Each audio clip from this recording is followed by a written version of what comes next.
Hello, and welcome to the Jurasco Hospital wing on this absolutely miserable day by the looks of it, for what will be our next mini-series, again starting as an iconic, this time at 16. I'll explain why, just so the build and the gear are a little bit more rounded. But if you saw the end of the Purple Priest, you'll know that I was planning to do a little series around an Inquisitive, with the theme being the as mentioned in the excellent forum thread, which I recommend you check out if you're at all interested in this type of thing. The theme being the ultimate past life getter. So we have a sort of a collection of jigsaw pieces here which we'd like to put together into a semi-functional life, i.e. not a completely balked life, something where we want to be reasonably competitive while leveling, and that's what we're going to try and do. So as mentioned at the back end of the last one, we have one last, you can see he's a Morning Lord, an elf Morning Lord again here with that fiery aura thing. So same thing again, because we wanted the last plus 10 for the toggle, for the iconic light and alignment power for his Warlock build. But I'd already got 3 cleric lives, so if I'd have done another Sun Elf cleric, which I totally would have done, it was fun, as you saw, I would have got nothing for it, and I'm not really down for doing a whole life and getting nothing for that side of it. So I thought, well, what else can I do? I thought, well, if we try an Inquisitive, maybe we can get one of these Paladin lives instead for the 10 healing amp that they give, which is incidentally an excellent past life. Even if you plan to play as a Warforged, you still will be on the receiving end of positive healing in a group. So it's a good idea to have some sort of healing amp as well, both on your gear and in past lives if you can manage it. So yeah, I was figuring on using the Morning Lord to get that iconic, because for those of you who don't know, when you do an iconic, you get the iconic past life, which for the Morning Lord is an extra 10 light and alignment spell power on the active toggle if you want to use that toggle, and passively I think it's 3 positive spell power, which is, well, it's okay. 9 positive spell power is not terrible, but it's not really either here nor there. We're doing it for the 30 light and alignment that we're getting. But you also get, when you do an iconic, you get the dominant class as a heroic past life. So had we done cleric, as I mentioned, as we've already got 3 cleric, we would have wasted it. So we're going paladin instead. So that leaves us with 1 cleric, which is what the Morning Lord starts as, 10 paladin, because we have to have that as our dominant class to get the past life in it, and 9 something else.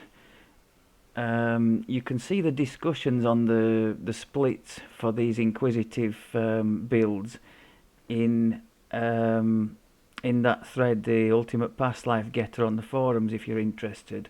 But broadly speaking, 3 of the very popular ones are Rogue for early evasion and sneak attack dice. Also, you have some nice low-hanging sneak attack dice and imbue dice in the tree. The Inquisitive has arguably the strongest imbue in the game.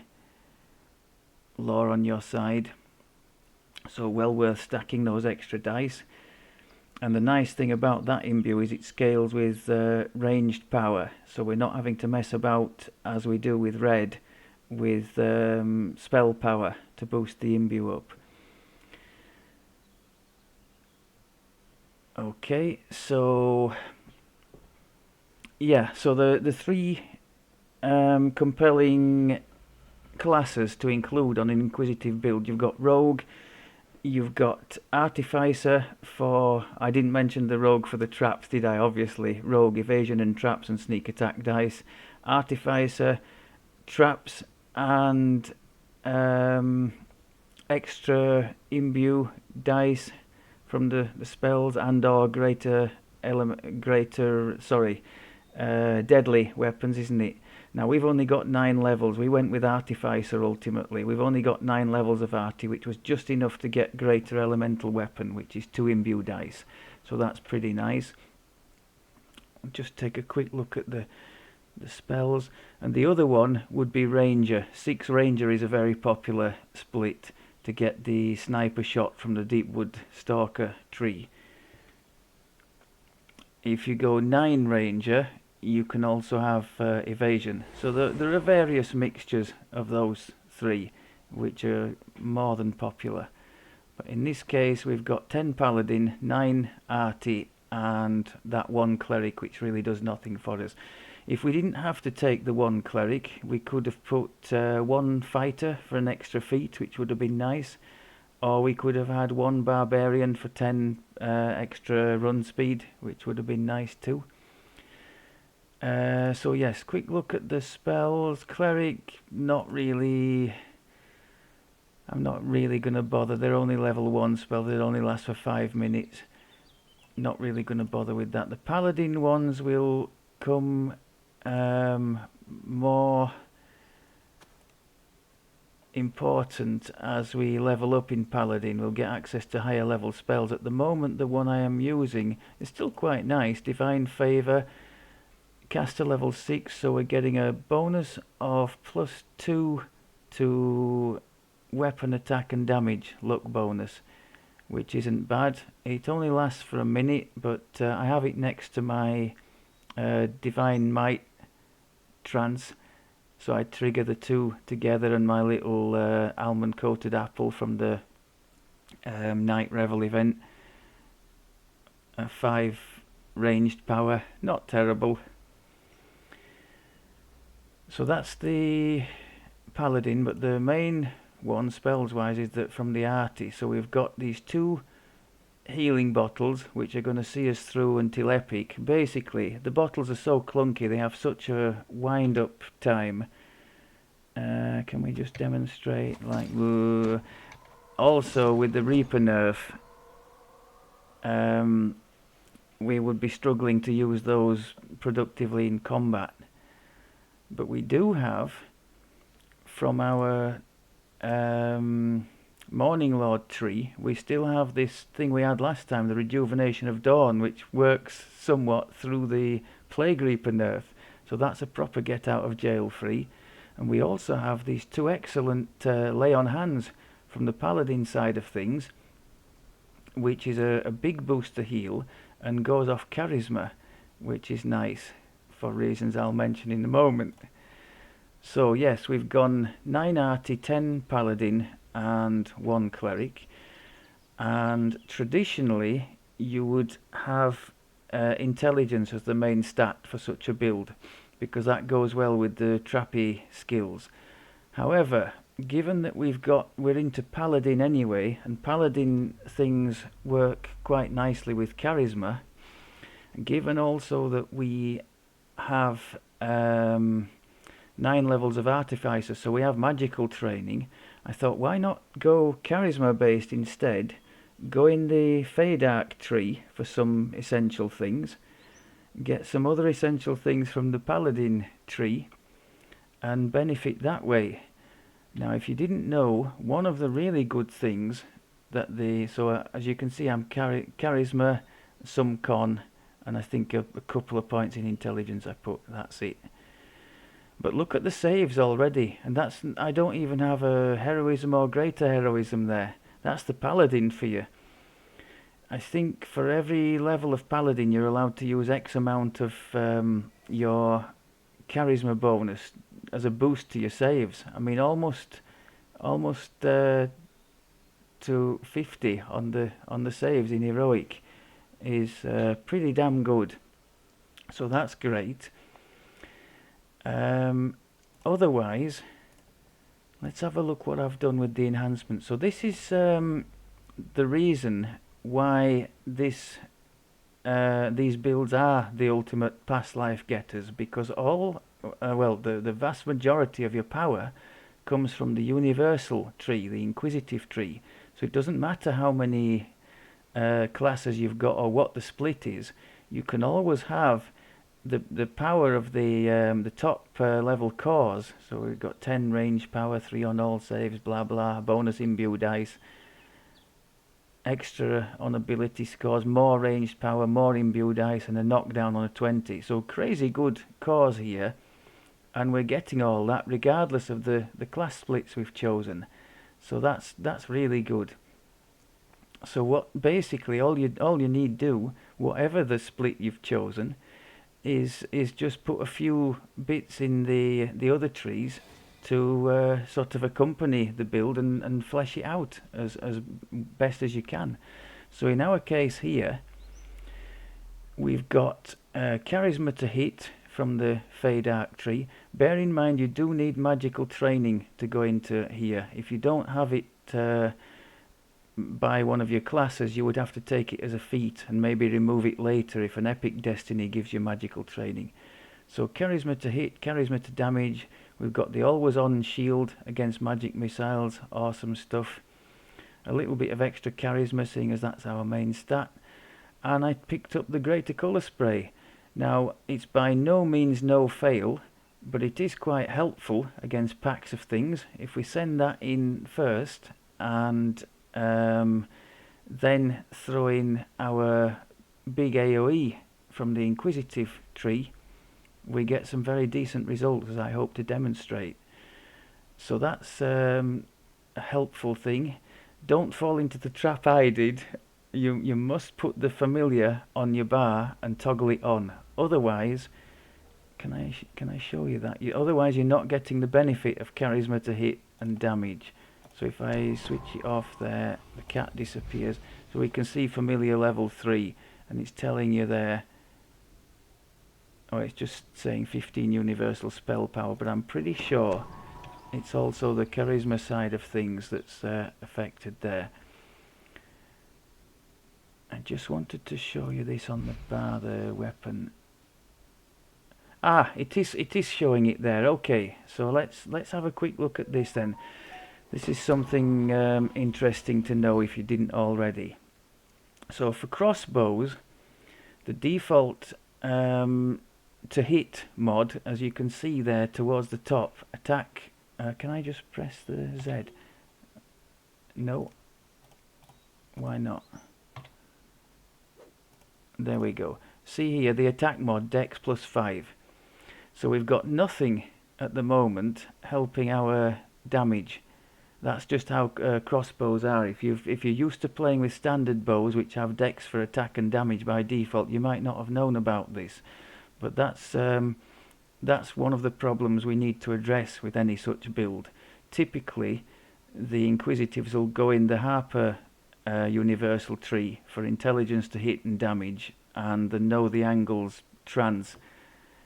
But in our case, we have the trans from the Paladin Knight of the Chalice tree, and we have charisma to hit and damage from Fade Arc, and that goes far better with our build. If I toggle this on now, you'll see, or you won't see because I've pressed the Z, but now you'll see, if you look up at the top there, the attack mod, we've got charisma now, and damage mod, charisma.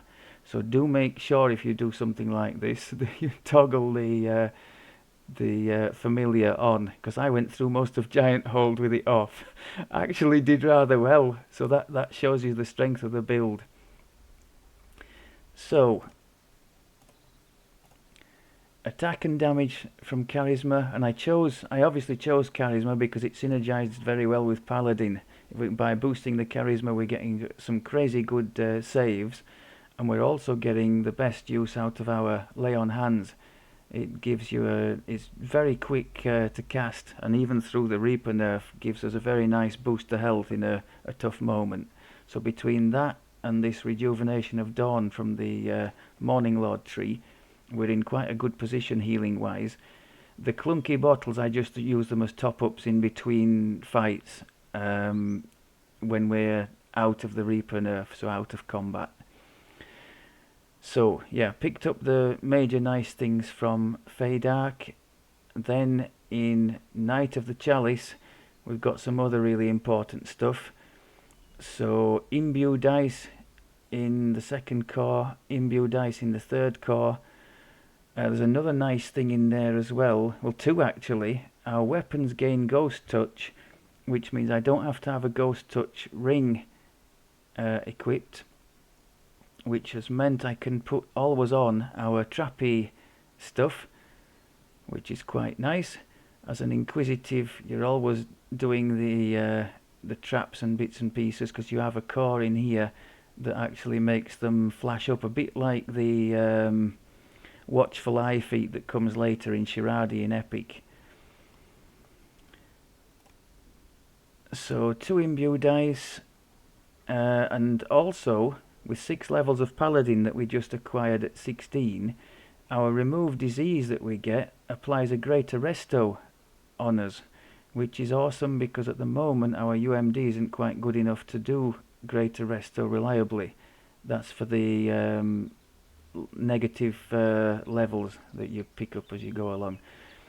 So from Knight of the Chalice we've got extra smites.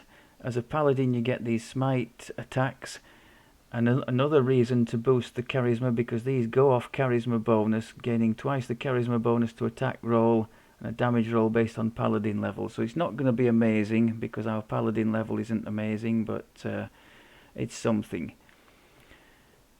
Otherwise, the main reason for being in here, well, the imbue dice are nice, but this is the main reason here, this divine might. They call these trans abilities, adding to tactical DCs which we're not really invested in this life. But we're also getting bonus to attack and damage from there.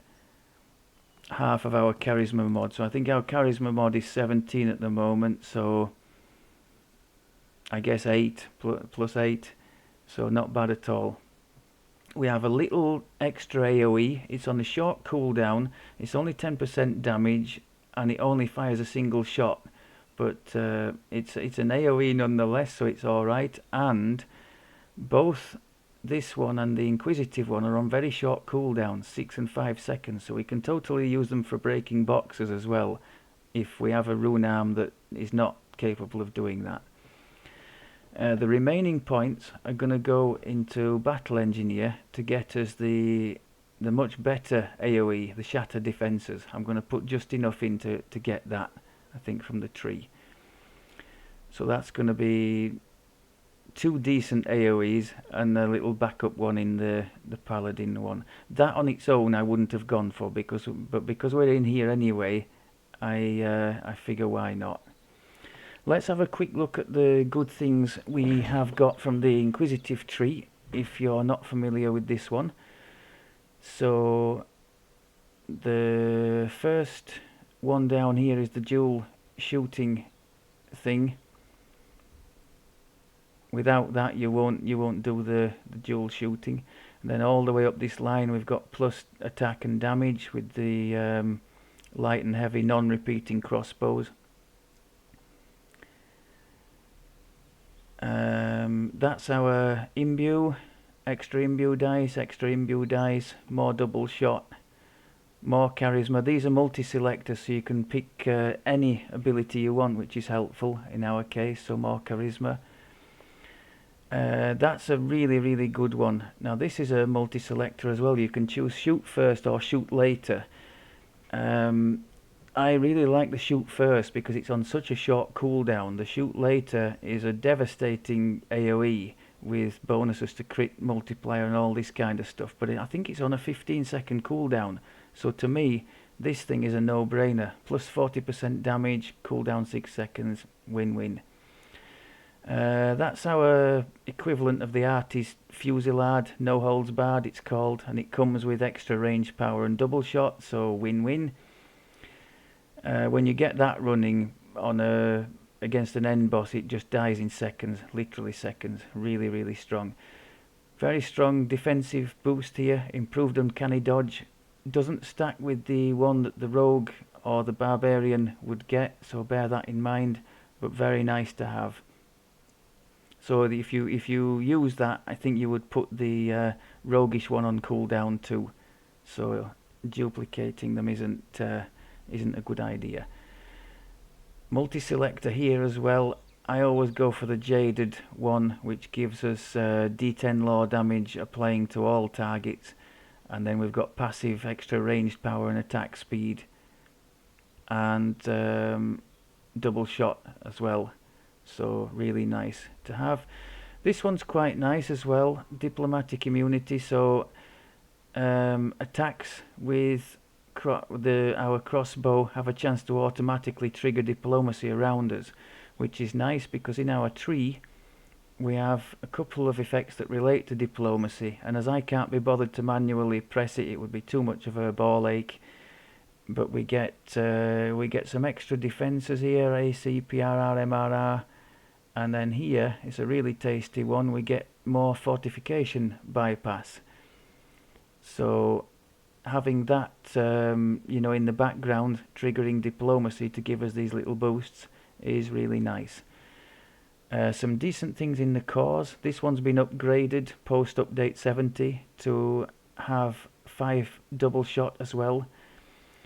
So now the Inquisitive, just like the Arty, benefits from the full extent of its double shot. So very nice, more power in the lower levels.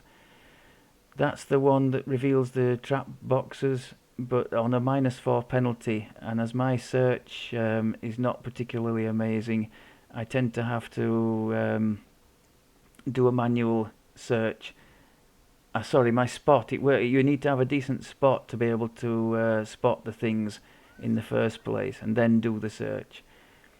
So you need, for this to work properly, you need both search and spot quite high, and then the boxes will start being revealed.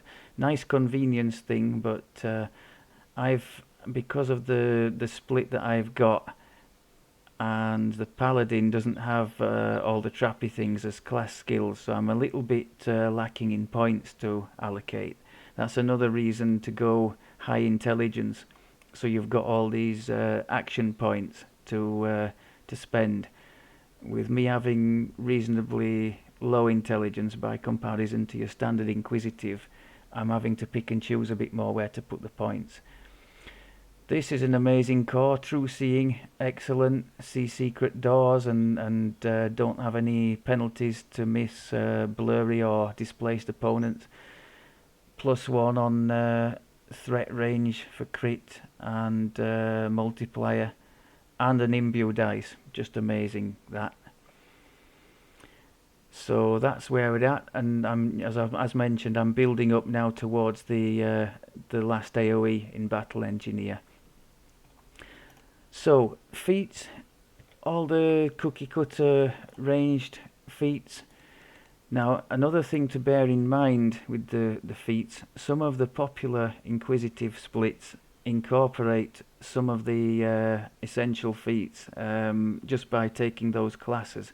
For example, 4 levels of Ranger gets you Rapid Shot and Precise Shot. 1 level of Arty gets you Rapid Reload, all of which we really want on a build like this. As we have 9 levels of Arty, we didn't need to take Rapid Reload, but we do have... Can I... Yeah, so Precision we took. That's a nice ranged stance. More to hit and reducing enemy fort. Quicken will be for our... Well, it's helpful at the moment for our colour spray, but I really took it for the heal we will use in Epic, so that doesn't get interrupted. If you didn't know, Quicken can't be used on these bottles. You can use Accelerate on the Arty bottles to flatten the arc a bit and make them go quicker, I think, to the target, but they're clunky at the best of times. So Quicken is for a future heal, really. If I was doing a proper Arty and I was using the repair line of spells, then Quicken would go on them.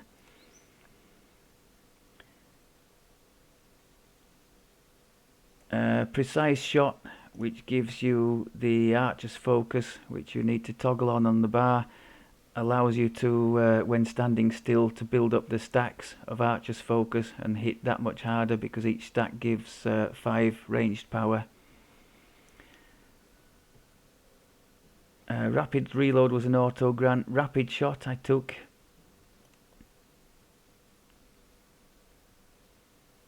I can't see. Oh yes, here we go. So dodge and mobility on their own, they're okay, but we could do without them. The reason I take those two is that they are prerequisites for the shot on the run feat, so we'll have no penalty while firing and moving, but the main reason people take that is the 6 ranged power that you get for taking that one. Is it worth 3 feats? I guess it depends on the opportunity cost, i.e. what feats you might be missing if you didn't take those. Other things I could have considered, nimble fingers, which would have got us a bit more on our trappy skills, plus an extra sneak attack dice in epic. Weapon focus range, 2 range power, not really amazing. I would take that only if you plan to take something after it, like power critical, because it's a prerequisite for that. I think that's about it for the feats. Now, epic past lives, we are obviously missing the biggest epic toggle, which we could have had for the build. You can get up to 9 double shot with 3 what are those? Primal past lives. We have none of those, so that's not great. But enchant weapon from Arcane is nice. We've got 3 of those, so we've got an extra +3 on our weapon for that. Not bad. Martial skills bonus, because the build does use a lot of skills, like a roguey type thing, so not bad at all. Instead of the double shot, I've gone with Colours of the Queen to trigger random stuff. Not terrible, but double shot would have been way better. And +1 on all saves, just a standard defensive one from Divine. So if I had it, I would totally have put the double shot 3. Other things he's missing, he only has 1 ranger past life. As you can see there, 2 damage with ranged missile weapons for each ranger past life, so 2 more of those would be highly desirable to be a successful Inquisitive. But I'm hoping to demonstrate that even, excuse me, a small frog in my throat, even without the optimal stuff, we can do rather well and be quite efficient leveling and have plenty of fun doing it. That's my hope. And this is kind of cobbled together based on the requirements of that we've set out. We wanted the cleric iconic, we wanted the paladin past life, and that's how we're that's like the parameters that we're working within. Skills, standard stuff for the trappy builds, so I've put points in disable device. Heal, because we're a paladin and we are going to use positive healing. A bit on open lock, as you can see I haven't maxed this out. I've had to choose some in search, spot. None of these are maxed out. Ideally they would be. My little point in tumble. Now UMD, I probably made a mistake there. I started out putting some points in there, but given that our points are so scarce and that it's a charisma skill, I should probably have left that, or just put 1 point in to activate it. So that was a bit of a boo-boo, but okay. I think if you're just leveling, putting points in is totally okay, because as you can see, we still don't have enough to do the greater resto or the res scroll, and that's towards the end of heroic. So the only reason to withhold putting points is if your points are a bit scarce and you know that by the time you get to the cap you'll have enough. That's if you're wanting to play at the cap, of course. Gear. So a lot of this is just transferred across from Red's Inquisitive Artificer leveling stuff. So you might recognise the rune arm. Now there's nothing there that's really helpful for us. The electric stuff is not particularly, well, it's useless for us basically.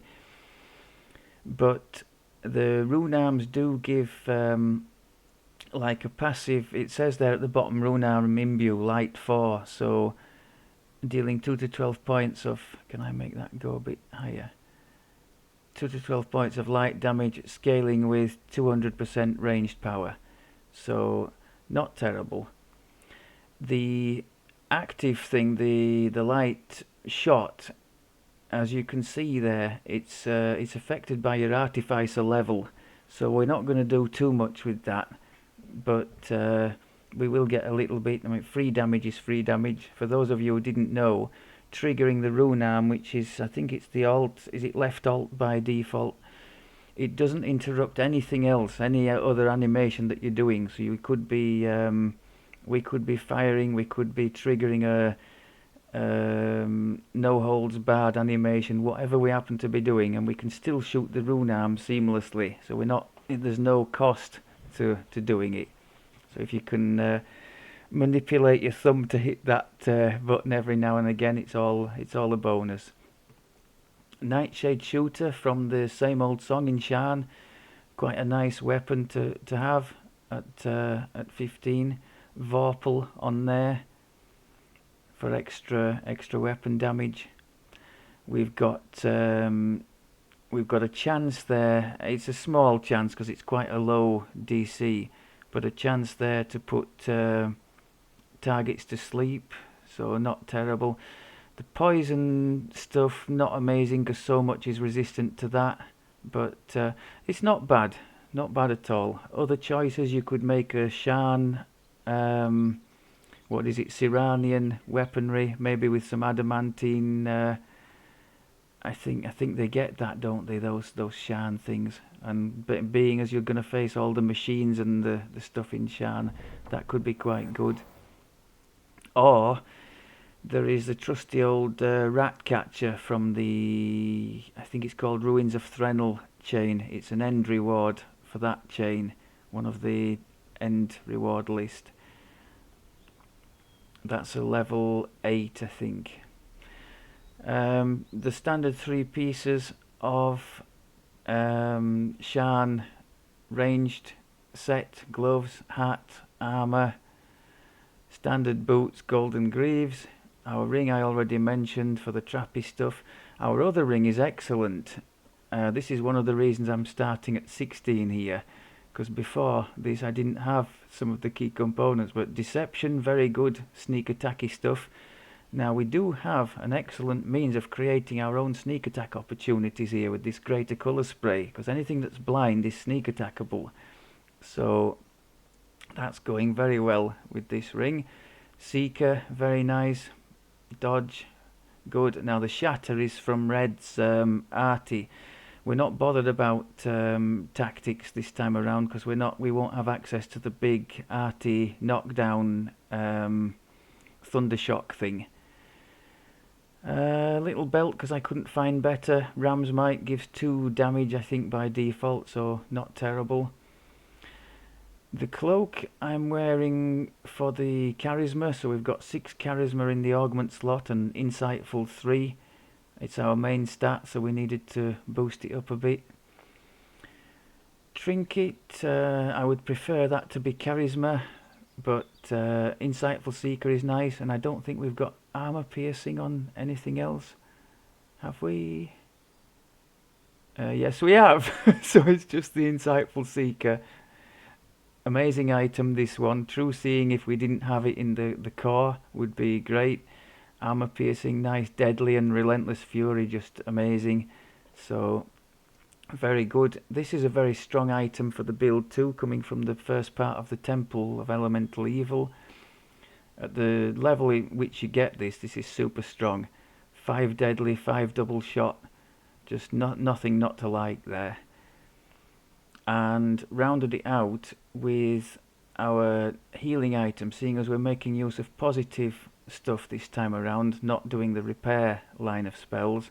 These vials of positive spell power, So we've got our positive spell power and crit on the castigators there.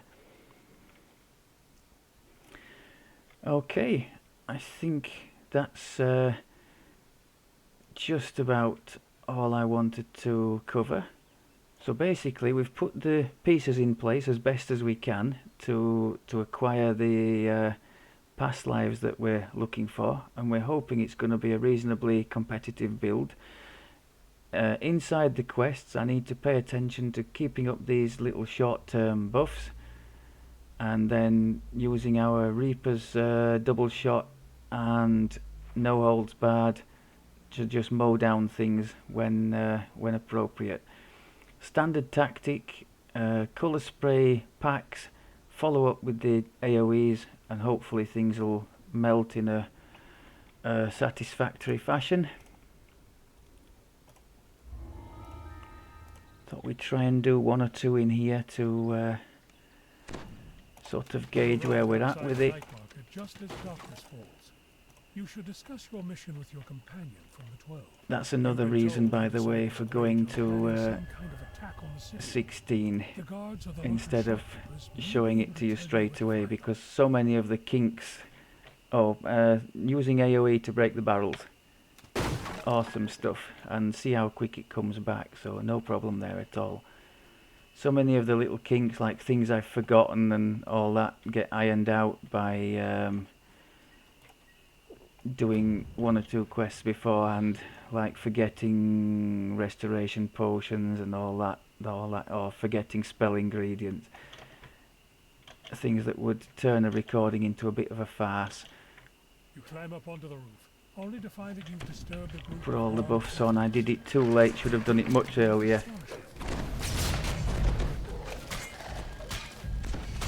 That thing is tough. I should be fusilading here. I just left it too late.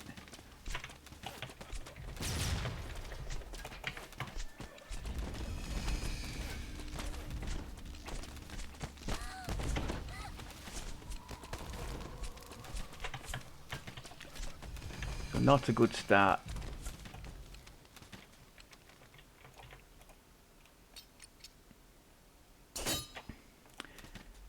Just for information, if you don't tend to do this bit of the quest, if you are a trappy character or you're in this quest with one, it's always a good idea to send them over here, because you get the full trap bonus for doing this little section. Not at all what you'd expect to find in the hands of a halfling gangster. No doubt it fell off a cart. Some halflings broke into this antique shop and stole a valuable throne. Perhaps you can find it while you're searching the area. The antique dealer is delighted to have the stolen throne back. He rewards you with a chest full of items from his shop. The manager of the night market stands nearby, peering up at the evening sky.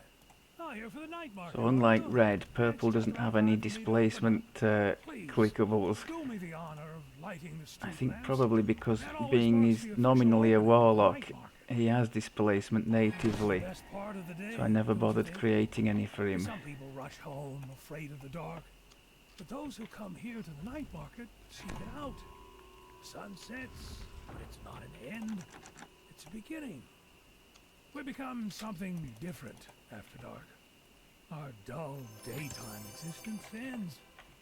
Our petty little worries fade with the light. So again, AoE, When the night comes, boom.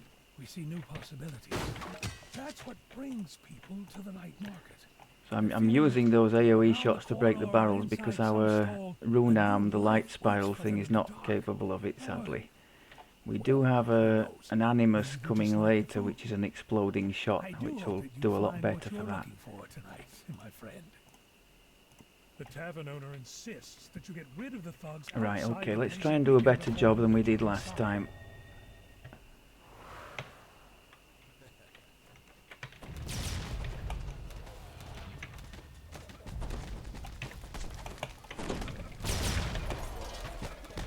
That's not bad. Did we actually get them all, or is there one lurking down here? No, I don't think so.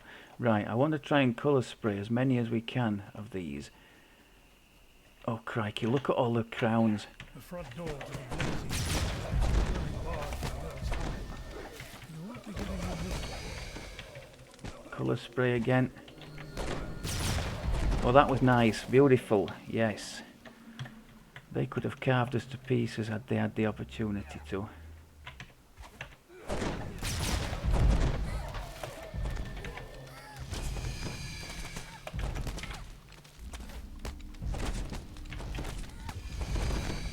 So these smite evil, it's just like a beefed up attack, and they return at the rate of 1 every 90 seconds, I think. You can, in the Night of the Chalice tree, get... oh, why have I brought that up? You can get... there's an enhancement to boost up the smite, so they have improved crit multiplier and or threat range, depending on how many points. It's quite expensive to acquire, though. I'm just putting the... to use your words, Doc, just enough to get the low-hanging fruit in the various trees that interest us here.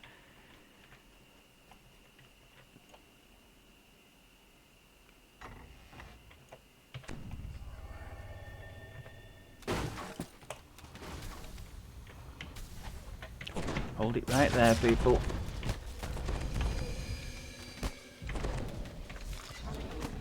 So they're still blind, so they're still getting sneak attack damage, although we only have 1 sneak attack dice from our Shan set at the moment.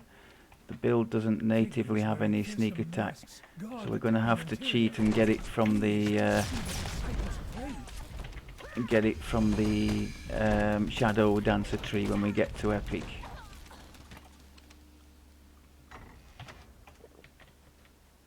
Now this looks like a good place for a boost.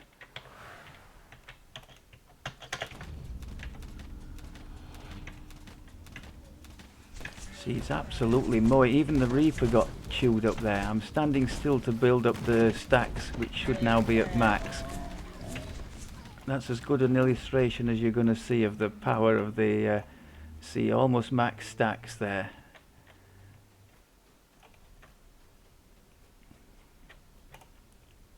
And just to reiterate, that's why I don't use the improved precise shot with the build to go through the targets, because it gives you not only a penalty to your damage, but also you can't stack the archer's focus when using that. It's like a double penalty. And there are, to my mind anyway, the times when we would actually make use of IPS are pretty limited. Generally, when the targets are scattered, standing still and just machine gunning things down is pretty profitable. Now, colour spray as well is going to come in handy for these nasty eyes in this chain, isn't it? Let's try it. There we go, instant deletion, although it meant I couldn't have colour spray for the Reaper then.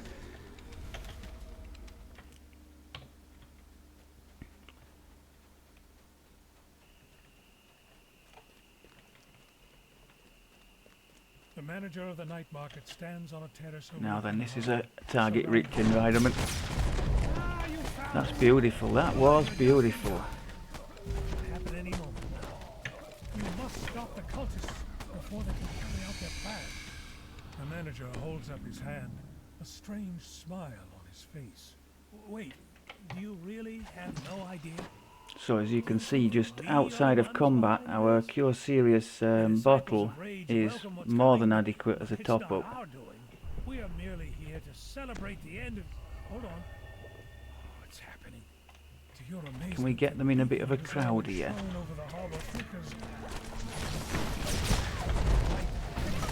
Oh, that was nice. That was the 2 AoEs together. And you don't actually need to stick around, just need to eliminate the big guy, so I'm going to butt out at this stage, I think. You hear that? That's the sound of the future. That is the sound of the Age of Rage. The sounds of shattering glass and screaming crowds echo from the streets nearby. You'll need to alert the Storm Reach Guard right away. I do miss the old sprint boost a bit from the last life. Again, these rioting folks, we don't need to engage them, and I think, is it Fred up here, we can get him to pacify them. The Mind Flamer uses his psionic powers to pacify the enraged residents in and around the restaurant. No, I've gone the right way there. That's another slight downside to multi-classing. Your buffs, of course, don't last nearly so long, so you have to keep a bit of an eye on what's run out. Got some more eyes hiding in and amongst all this rubbish, haven't we?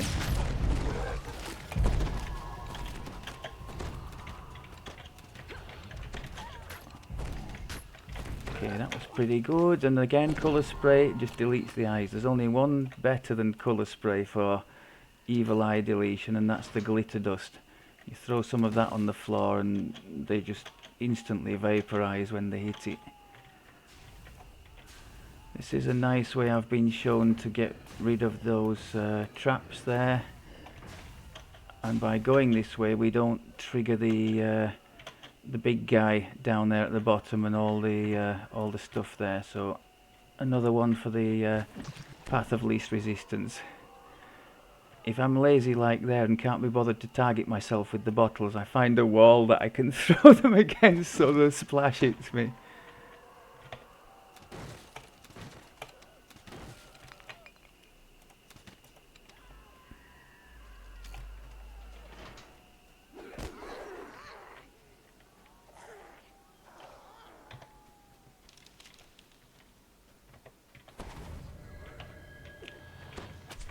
Do we have a bit of lag here? Come on then.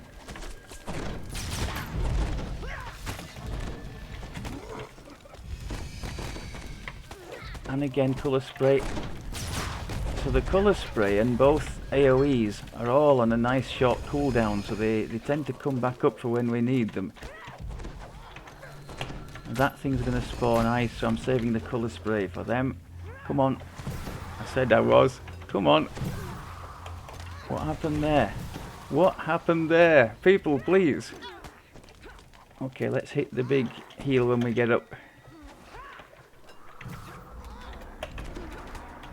Maybe the eye saved, I don't know.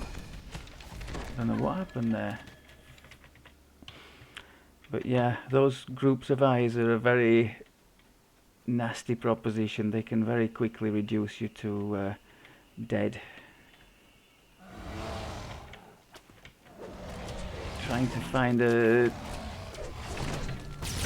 way to hit them all together.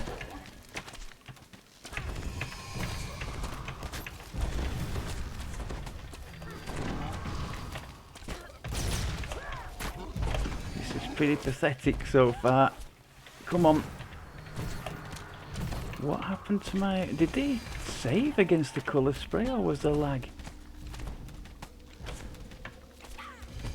It's not that amazing, my colour spray DC. I have gone into the caster tree for a little bit of charisma, which is helping our hit and damage as well, and some spell DCs to help it a little bit.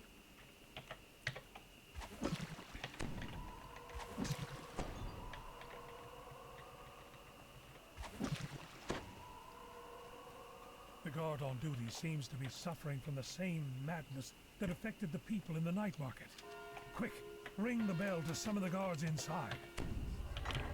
Get all the buffs on. The doors fly open and guards rush out.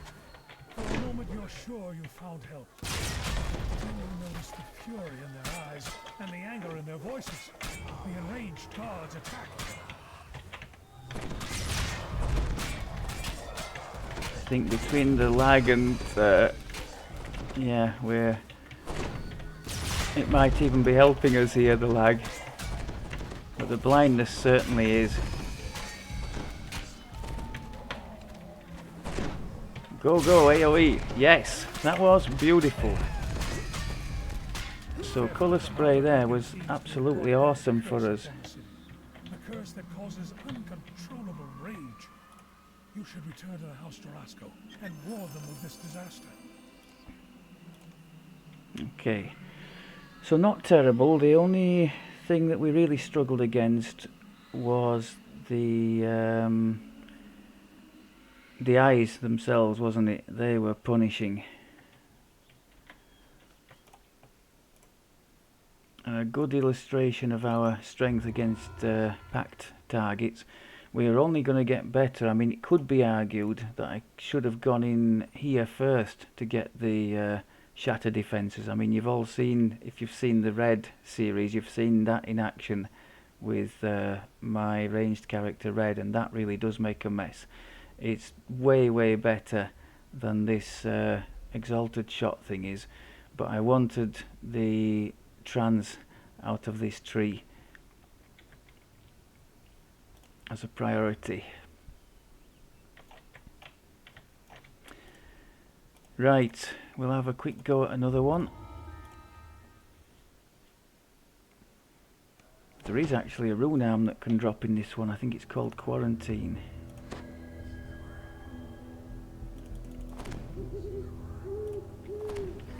A strange vapor seeps off the streets, the result of House Jarasco's bombardment of the neighborhood. According to the healers, rioters treated with this substance will be easier to subdue. Okay, come on, people. Jarasco stands near a magic barrier. She's conjured Get to you all isolate this together. Oh, there's a neighborhood from Fear the rest Reaper of at the the back city. there. She looks at you with Elsa lowers the nearby portcullis, giving you access to an alleyway. Now that's another nice element of the what's it called? Just get rid of this. The archer's focus, or the precise shot. You're able to fire through things to hit the target you actually want to hit. So in early levels, before you get that, we wanted that Fear Reaper gone for obvious reasons. We would have been hitting stuff in between that was getting in the way, and we would have suffered for it.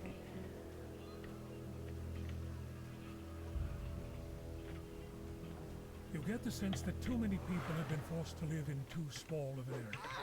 Suddenly, shouts break out behind the portcullis, shouts filled with madness and rage. That boost just makes a hell of a mess, doesn't it? The last of the cursed rioters in the courtyard have been pacified. Yet you can hear more shouts coming from the alleyway. One of those is an eyes. We managed to get it with the AoE, that was nice.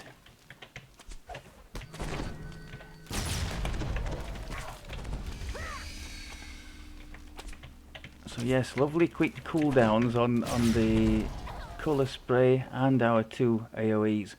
So really nice that. I'm going to try and hold this doorway. The disciples of rage urge the crowd inside the plaza to commit greater. I'm going to try and block the doorway up with the colour sprayed things, and then when enough are here we'll do a big AoE. And then rinse and repeat, more colour spray. That's beautiful. Yeah.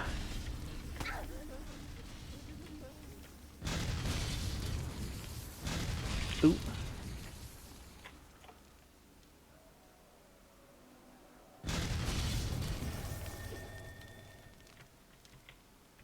Colour spray again to block the thing. Waiting, waiting, waiting. Boom.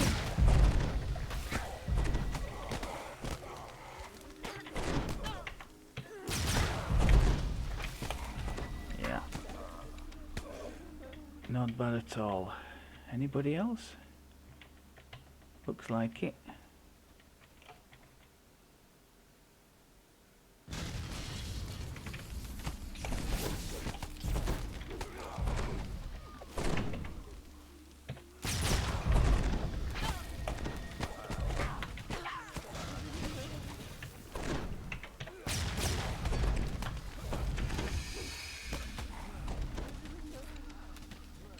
Oh, hello. With the help of the mist, you've managed to subdue all the rioters in the plaza. The way is now open.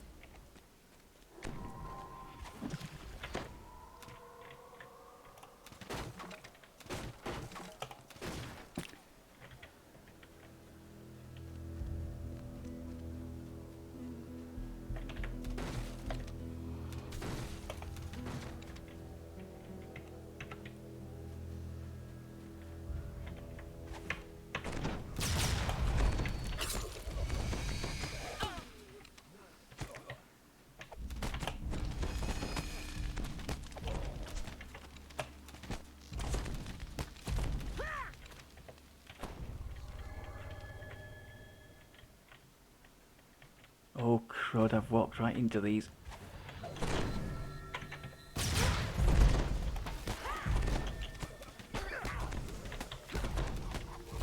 Using them as a bit of a shield so the Reaper can't get me. Or trying to.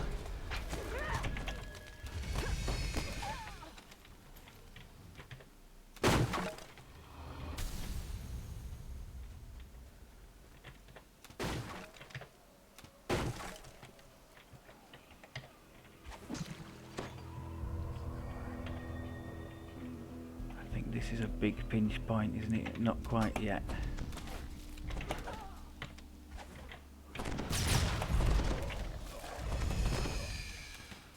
Yeah, if we had more sneak attack dice, if we had more rogue levels on this build, we would be really hurting the things that were blinded. As it is, when they get stunned like that, they're helpless, so they are taking bonus damage from us anyway. But with just the blindness, not so much.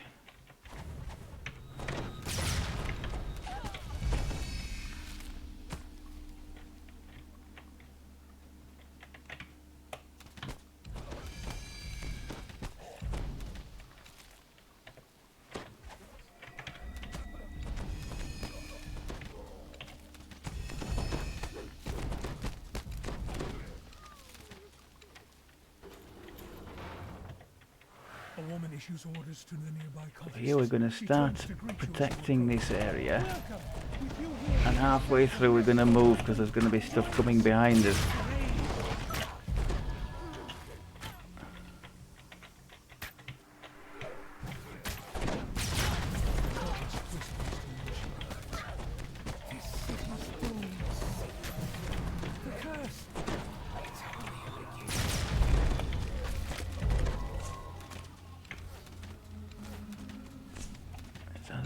I think so. I thought there were some breakables here.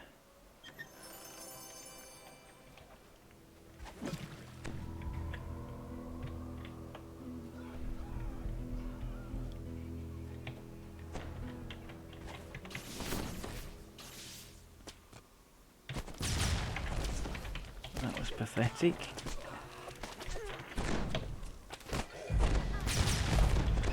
I think you saw there, the first one I did there, with the little sound like a breaking window, was the Paladin one, the Exalted Shot, the single shot only. Not amazing, but still an AoE, so not bad, and on a short cooldown. The one from the Inquisitive obviously hits twice, so it's very good. Here we don't have a doorway to defend, so we're in a bit more troublesome position. Oops, wrong key. I wanted to trigger the big boost.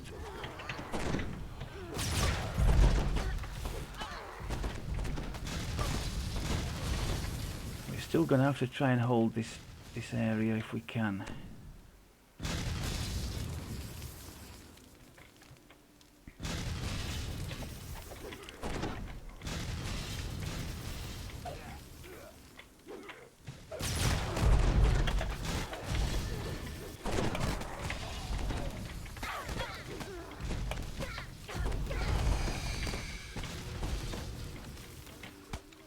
Blindness of course helps out us defensively too. The blinded targets are much less likely to hit us and hurt us.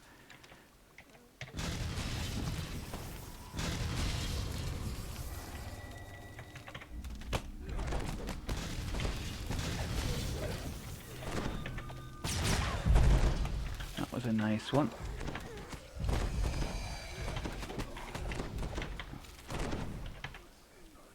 Come on then if you're coming.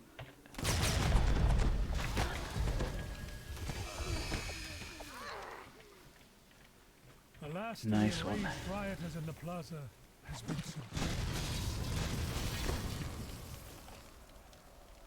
This secret door reveals a small office where Lorowith hides from the riot. It seems there may be some sort of connection between the scorpion venom and the madness caused by the curse. Need to hold this gap here.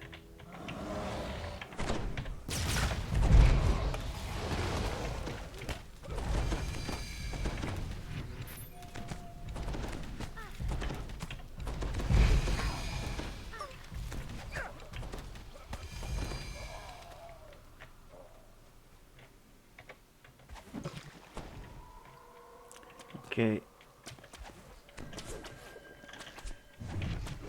I've made a complete mess of that. Let's get the boosts on and the defences up. See what we can do.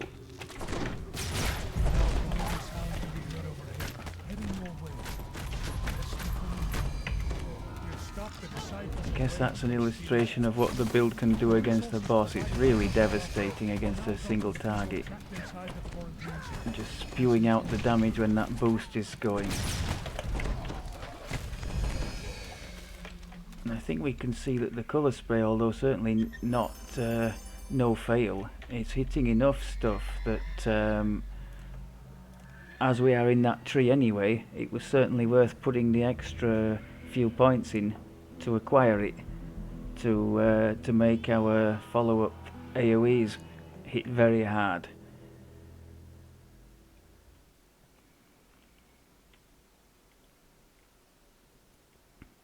Please don't crash on me now, game. There's been some problematic times recently, to say the least. I think they did a restart recently, and just hours after the restart, there were things just grinding to a halt. The red box up on the top of the screen and getting thrown out. Yeah. And I'm hearing things, I saw something from somebody who'd been trying the Cormier server, saying it was no better than the regular ones, and the people like me who are hoping that maybe it might be a solution to some of the current woes, maybe to temper your hopes a little bit. But what do you have if not hope, right? A legendary reward? No. Okay. Right, I think that'll about do it. So the too long didn't listen version would be a sort of a hodgepodge in the trees to cater for the past lives, the two past lives that we are looking for, so the cleric one and the paladin one. All the power from the Inquisitive universal tree, and then supplement that with the little bits and pieces that you find in the others. I think I've made a reasonable job of that so far, and once we round it out, by the time we see you again, we'll be in early epic, and we'll have rounded out this tree, so we'll have 3 AoEs, maybe even 4, because I plan on trying the Shadow Dancer one, which is also an AoE. So hopefully happy times ahead. Thank you very much as always for looking. I think we're on the right track here. I will speak to you in the next one. Take care.